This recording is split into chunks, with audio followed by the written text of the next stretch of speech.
राम नाम का भजन करते उस पार चले जाओ। अरे पागले कैसे बात करते हो? हाँ हाँ सारंगी पर हम हाँ नहीं, ऐसा नहीं होगा।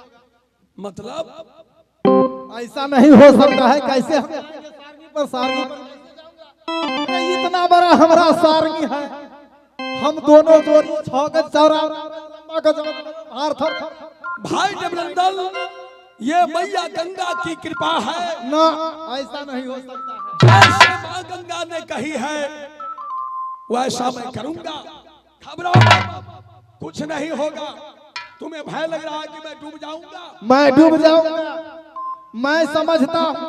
अच्छा तुम तो सोचते हो कि मैं 2 भाई हूँ, मोहब्बत को अंदर हो सकता है ये भाई मर भी जाऊंगा तो मोहब्बत को भैया पति संभाल लेगा, लेकिन मैं तो अकेला हूँ, मैं नहीं जाऊंगा।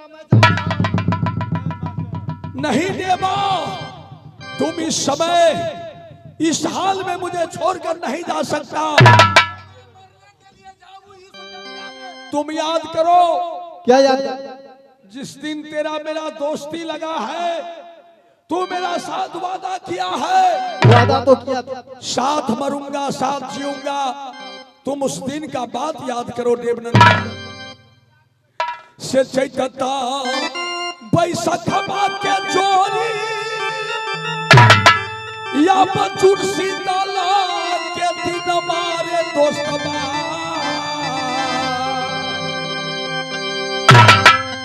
हम गंगा पैसी रे कमली रे आशा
छोड़ना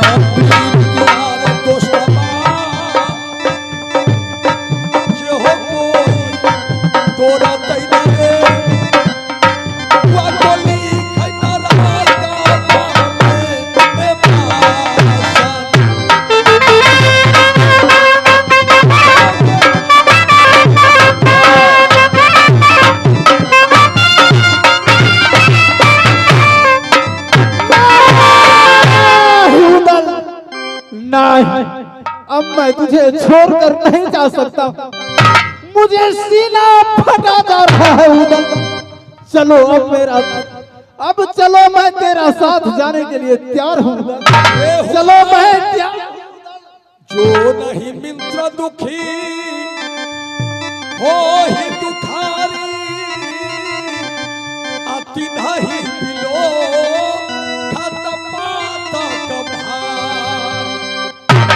अब मैं तेरे साथ मरने के लिए तैयार हूँ। मित्र वही है जो मित्र को मरते दम तक साथ देता है। अब मैं तेरा साथ नहीं छोड़ूंगा। ठीक है, चलो चलो भैया, रहना जगत में होशियार, बहादुर है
देवनंदन उदल। अब हम लोग गंगा पार हो गए। हाँ, देखो बहुत सुनहरा जगह है, बहुत सुंदर जगह।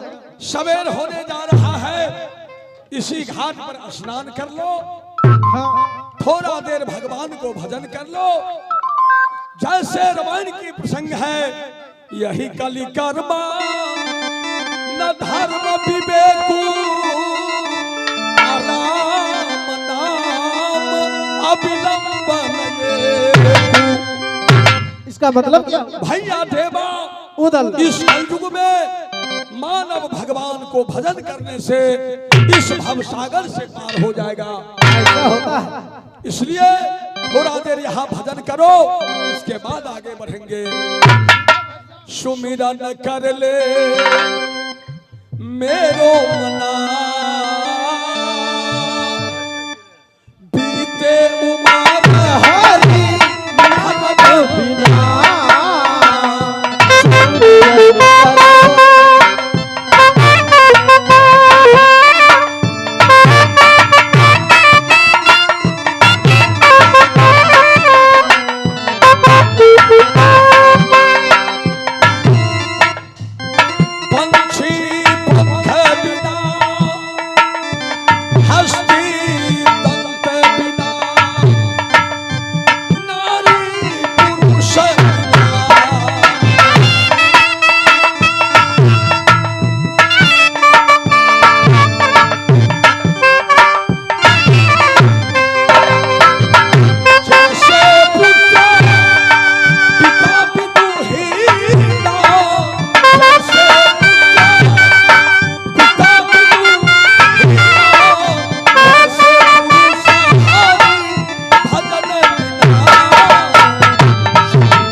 हेलो तनी आवाज उठियो ने। यही घाट है चाचा जासर की। जब भी मैं इस घाट पर आती हूँ ना जाने मेरी सीना क्यों फटने लगती है। इसी रास्ते से मैंने चाची देवला को भगाई थी। इसी रास्ते से मेरी चाची जी गई थी। जब भी यहाँ पे मैं स्नान करने के लिए आती हूँ मुझे याद आती है चाची जी को।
रहने दीजिए।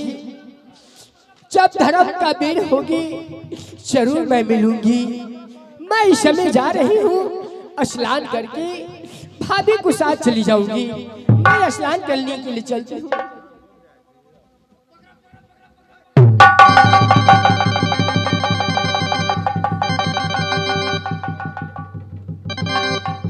हे भगवान, ये मैं क्या देख रही हूँ?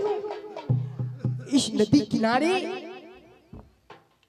दो जोगीराज राम नाम को नाम जप रहा है।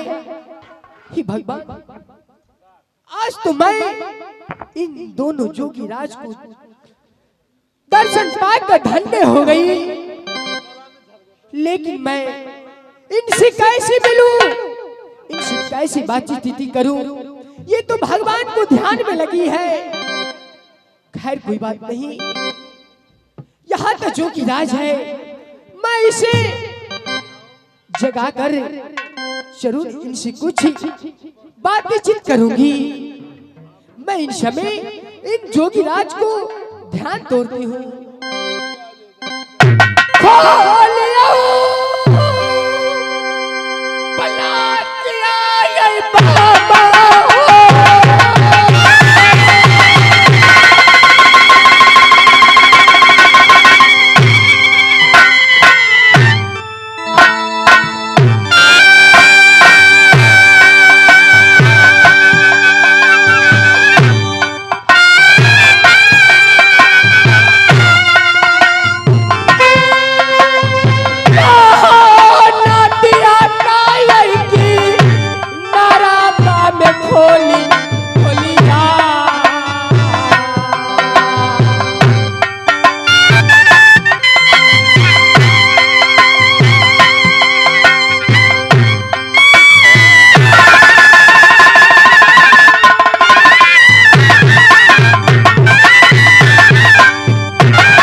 हूँ।